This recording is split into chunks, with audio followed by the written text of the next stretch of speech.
My name is Natalie Reed. I had flown across to States, juggling layovers and delays, lugging a suitcase that barely made weight. The dress inside cost more than I cared to admit. Plum satin, on sale, still a stretch. I wore it because I knew pictures would last forever, and I didn't want to look like someone who didn't belong. I wanted to feel beautiful. I wanted to show up for my sister. I got to the venue early. I offered to help tying ribbons, checking centerpieces, making sure the florist got the right hydrangeas. No one really gave me direction. A few vague nods, a couple of half smiles. I kept moving anyway. I've always filled in the gaps where I wasn't asked, hoping someone would notice.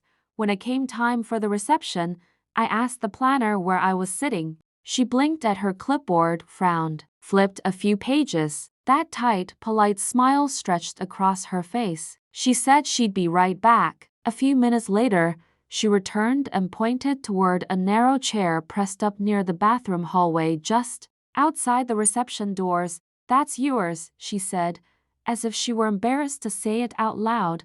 I looked at the tables inside: white linens, flickering candles, gold-rimmed glasses. My cousins were laughing already. I spotted Rachel, my sister's friend from high school, sipping champagne at the front. And here I was, seated next to the mop closet. For a second, I waited for anyone to wave me in, to say it was a mistake, but no one did. No one even looked. I sat down slowly, the chair creaking beneath me, and tried to breathe past the sting rising in my chest. That's when it hit me. This wasn't an oversight. It was a choice. A quiet, pointed message written in invisible ink. I wasn't really welcome here. Not fully. So I stood back up. I fixed my hair in the reflection of the hallway mirror. I walked out without saying a word. They didn't even notice I was gone. I sat in my rental car, parked under a flickering street lamp just beyond the valet loop, hands resting in my lap like they didn't belong to me. The laughter drifted faintly through the walls of the building, muffled by glass and insulation, but still sharp enough to cut. I could picture it all without even looking: a sea of familiar faces lit by chandeliers, clinking glasses, plates of food passed from hand to hand, and not a single person had come looking for me.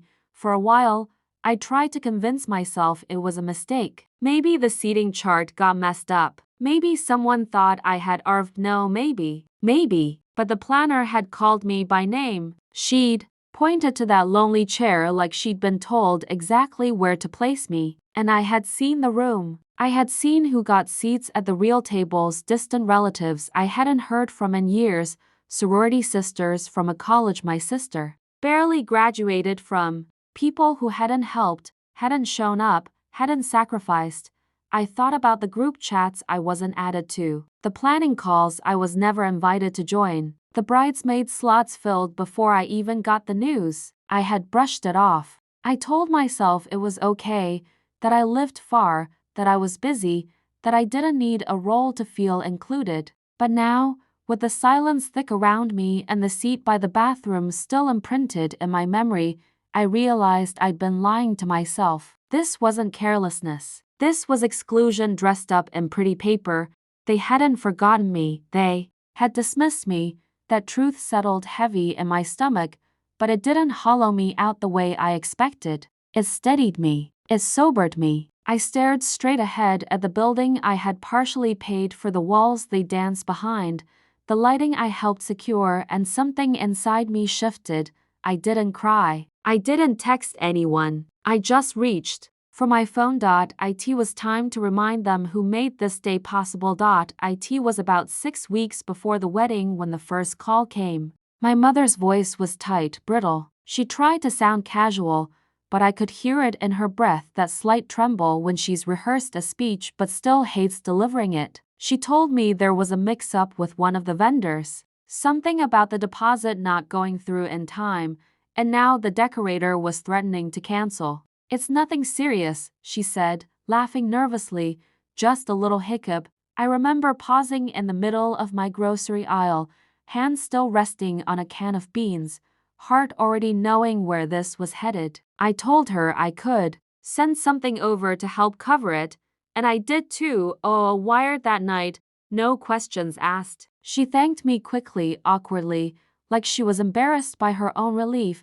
I thought that would be the end of it, but it wasn't. A week later, it was the florist, then the lighting, then the sound team. Always some miscommunication, some last-minute shuffle, some detail that had slipped. And each time, they called me, not my sister, not the bride who had pinned mood boards and hosted bridal brunches. They came to me, the one who lived too far to attend the cake tastings, the one who hadn't been asked to stand beside her at the altar, and each time, I said yes, quietly, quickly, without making it a thing, because I wanted to help. I wanted the day to be beautiful. I wanted my sister to have the wedding she dreamed about, even if she didn't think to include me in it. I didn't tell anyone. I didn't ask for credit. I told myself I was doing it for love, for family, for the bond we had when we were little girls playing dress-up in our mother's closet. But sitting in that car, the weight of every unacknowledged dollar pressing down on me, I realized something I hadn't dared admit. They hadn't just taken my help, they had erased me from the picture I helped frame.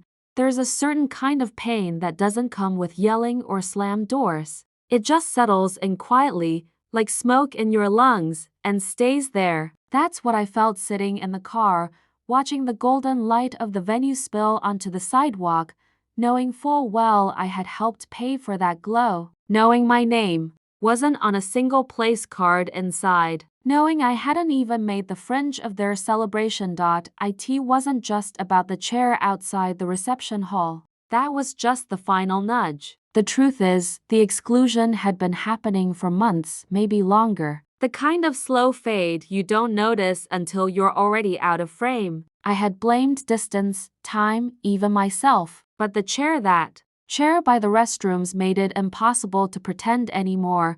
I pulled down the sun visor and stared at myself in the mirror. My lipstick had started to fade. My earrings, gold and borrowed, glinted in the dim light. I looked like someone who had tried, really tried. I looked like someone who believed she still had a place in a family that had slowly moved on without her. My phone buzzed. A photo from the reception, probably sent to the family group chat. A blurry shot of the cake being cut, everyone gathered around in cheers. I wasn't in it, not even in the background. I hadn't even known they were taking pictures yet. That's when the humiliation finally bloomed into something else. Not anger, not revenge, just clarity. A cold, still understanding of where I stood and what I was no longer willing to tolerate. I stared at the screen, then closed the photo and opened my email. Somewhere in my inbox was a contract, one I had signed when I stepped in to cover the lighting vendor after their original backer fell through. I remembered reading it closely, maybe out of habit. I remembered a clause that had stuck out to me, and just like that, humiliation turned into resolve. They had written me out of the celebration, but they had forgotten who held the switch. The email was still sitting in my inbox, tucked between work reminders and coupon offers I never used. I scrolled until I found the subject line: final confirmation, lighting and technical services, Everglow events. The PDF attachment blinked up at me like it had been waiting this whole time. I opened it and reread the lines I remembered. The payment details were there: my full name, my bank routing information, the confirmation of funds received. And just beneath the vendor signature, in plain language, in the event of contract breach, payment authority holder reserves the right to pause or revoke services at their discretion. It had seemed like boilerplate when I first read it. A tiny sentence at the end of a long, overly formal document. I hadn't given it much thought, but tonight, that little sentence felt like a match pressed to dry kindling.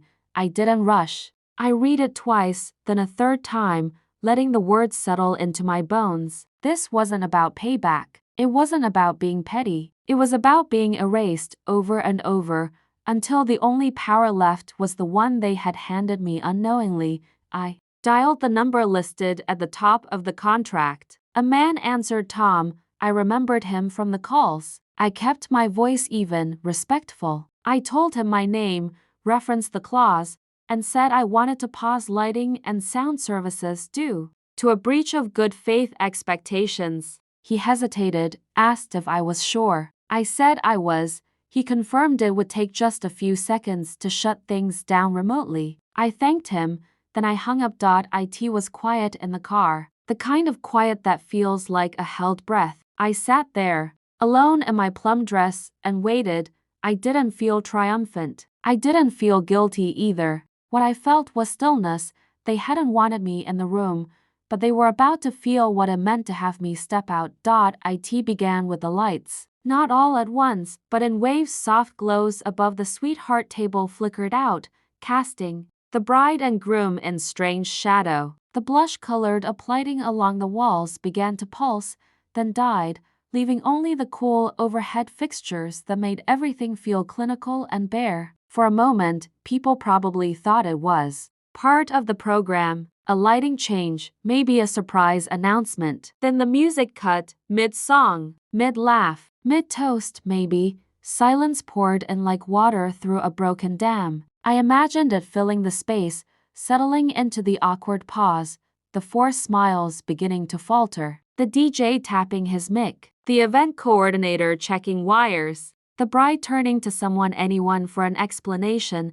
I didn't see any of it. I was still parked just far enough away to stay unnoticed, but I could feel it, that shift in atmosphere, that unraveling of carefully constructed perfection. And in some deeply buried part of me, the part that had curled up and gone quiet over the years, something stirred.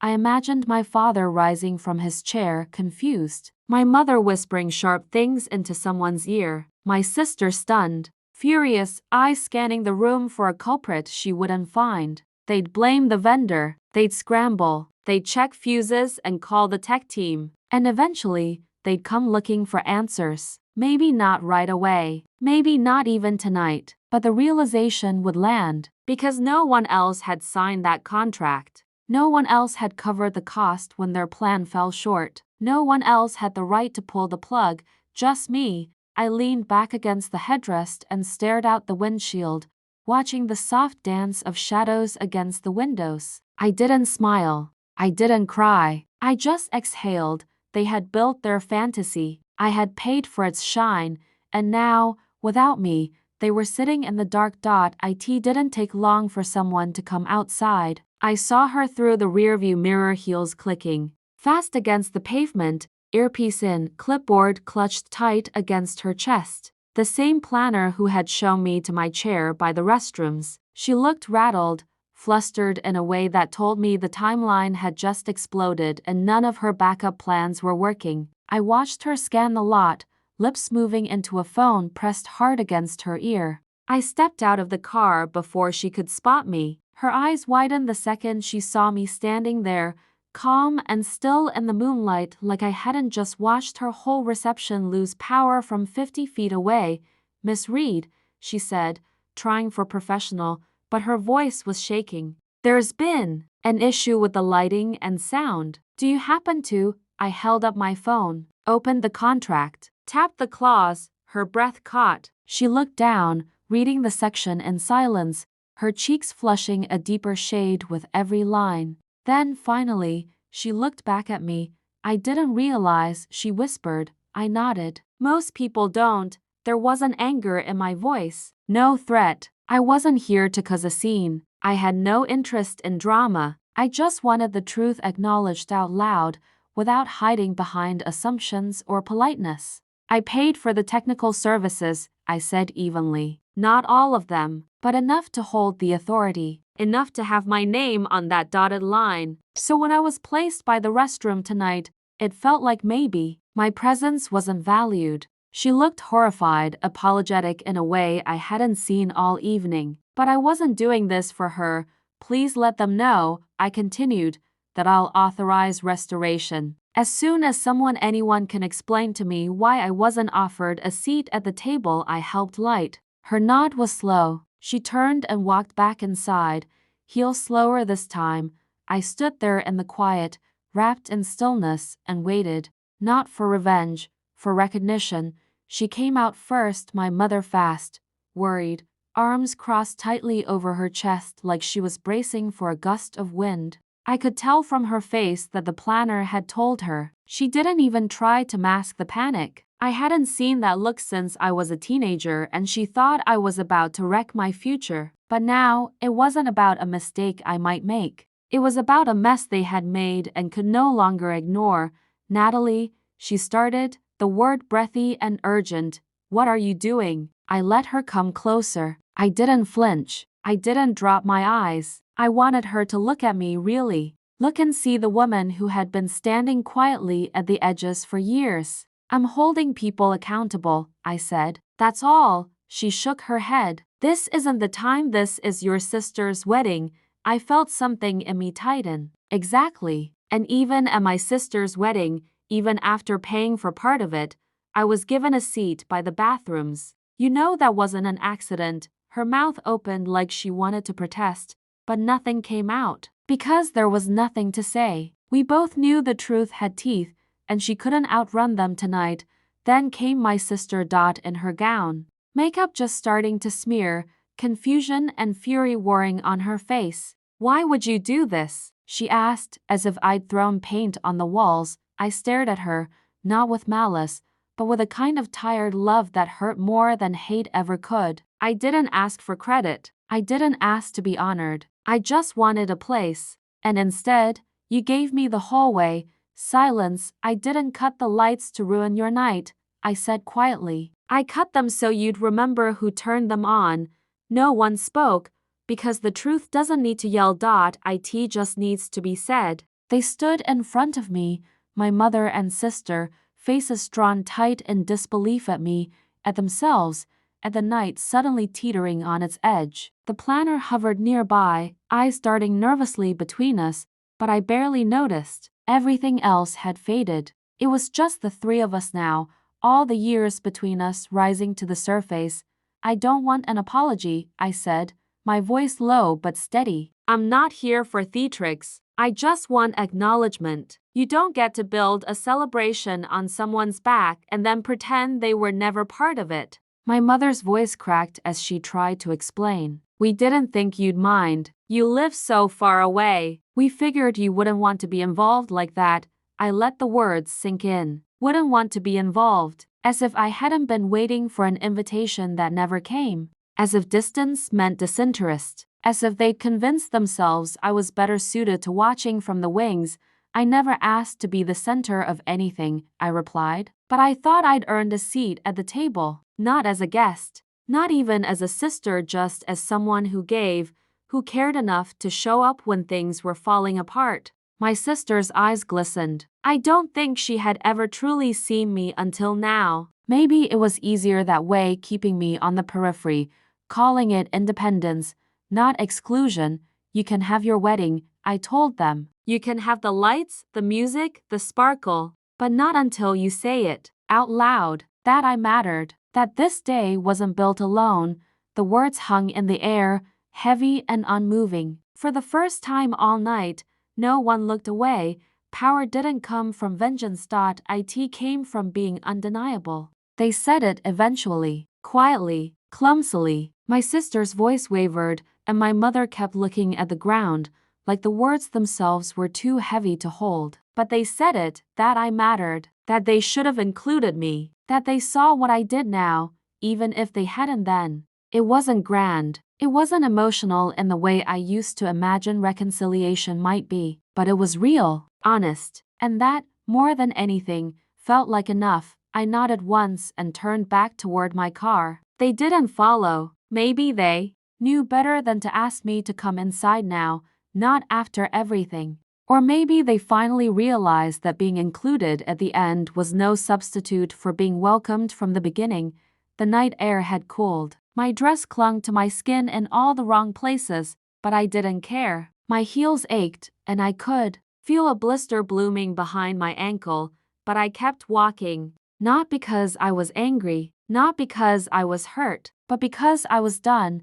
I had spent so long trying to be what they needed: helpful, quiet, easy. I had been generous in ways they hadn't even noticed. I had loved them in the dark, hoping someday they'd flick the switch and see me clearly. Tonight, I realized I didn't need their light, I was my own. They could have their fairy tale, their Instagram perfect celebration, their toast-worthy night. I'd given them the tools to build it. But the next stage I built, it would be for me. I didn't raise my voice. I didn't demand centerpieces or recognition or applause. I just left, and as I drove away from the wedding I had helped create, I knew one thing for sure. Sometimes, the most powerful thing a woman can do is stop asking for a seat, especially when she already owns the floor they're standing on.